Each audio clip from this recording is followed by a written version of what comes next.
It's an exhibition that I've been working with a couple of years now, almost 2 years.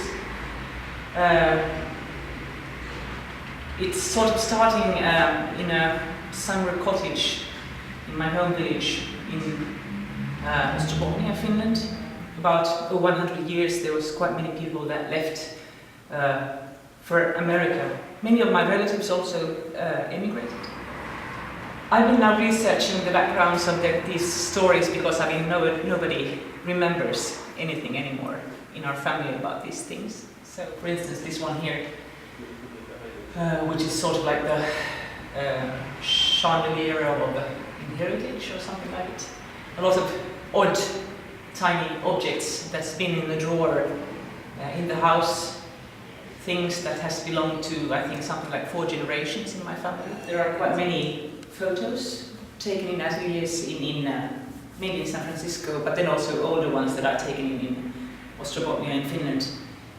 Somehow I wanted to lift up these people that somehow are like ghosts in the house and sort of like crystallize them in a way. So that's why I started to build up this work. This is a sort of like dia show that's called The Unbelievable Adventures of Jack Levlin. And Jack was my great-grandfather.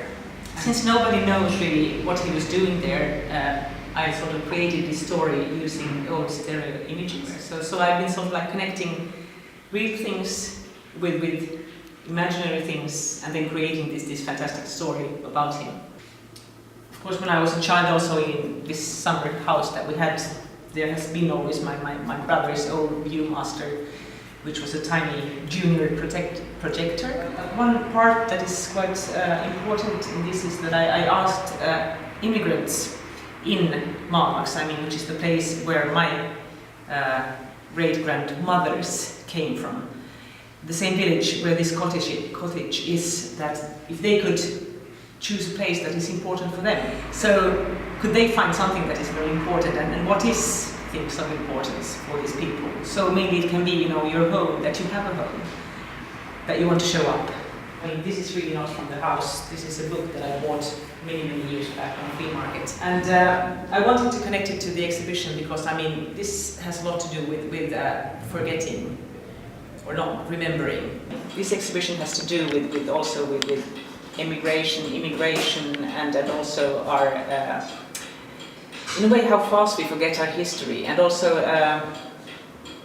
the restrictions about moving around has come a lot through the 9/11 happening, and that has been somehow almost a stigma in time that, if you say 9/11, it's marked, it's somehow, it's hot, and it means a lot.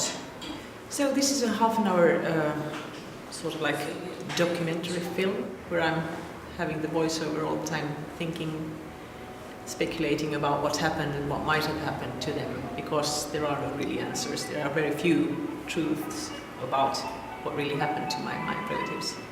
I think the film can speak for itself. Oblivion is the name of it.